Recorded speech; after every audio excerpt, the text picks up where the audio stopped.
It's your favorite radio station, 97.7 Nyemo FM.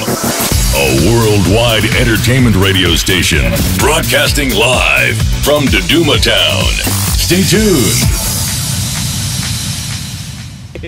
Anyway, na exclusive interview ya Jide as vile ambayo tumesikia from Friday kusana na yule ambaye alikuwa amepishana naye kauli Ruge Mutahaba, au sio? Tumesikia kwenye maradio huko, tumeona kwenye mitandao pia zile habari watu wameshare.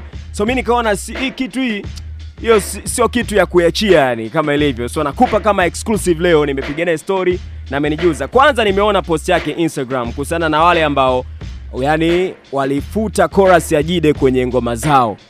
Muona bwana, kama hatima yao imefika, sijui atafanyaje. Kama alikuwa na hoji, nimekusomea wakati naanza kipindi. Hilo ni moja kati ya swali ambao nimemuuliza, ni wakina nani na wamefuta ngoma gani na vitu kama hizo. Na ile post imekaaje ile? Post ipi? Hiyo ya Instagram hiyo. Hiyo post ni kwamba kuna baadhi ya wasanii ambao nilikuwa nimefanya nao nyimbo hapo nyuma.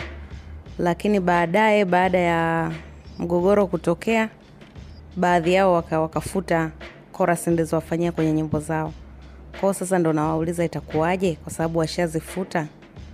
Ndio nikaanza kuwacheka. Hiyo inaitwa tunacheka kwa dharau. Anyway, na tumesikia pia kauli ya Ruge kuhusiana na huo mgogoro ambao mlikuwa nao kwa miaka kadhaa sasa. Sijui kama umesikia hiyo kauli na imekaaje. Nimeisikia kauli ya Ruge na kwa namna aliyoongea na nafasi aliyokuwa nayo, sioni kama kuna kitu kibaya chochote alichofanya kwa jinsi ambavyo amezungumza.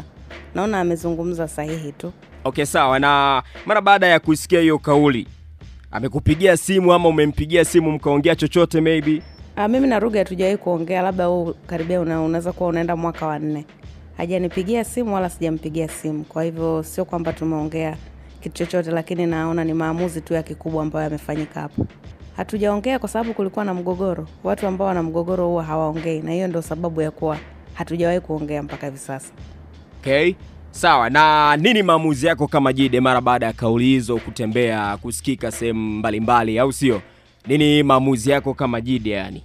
Kutokana na nini maamuzi yangu ni kwamba mimi pia na management. Kwa hivyo hivi vitu ni lazima tujadiliane sisi wote kwa pamoja. Kwa hivyo kama kuna kauli yoyote ambayo inatakiwa kutoka, management itatoa kauli hiyo ya nini kitafuata. Okay, umemsikia Jide ambacho amekijibu kuhusiana na hizo taarifa ambazo zimezagaa kwenye mitandao na sehemu mbalimbali Tanzania. Hiyo ni moja kati ya info kubwa today ambayo umesikia on air 97.7 Nyemo FM.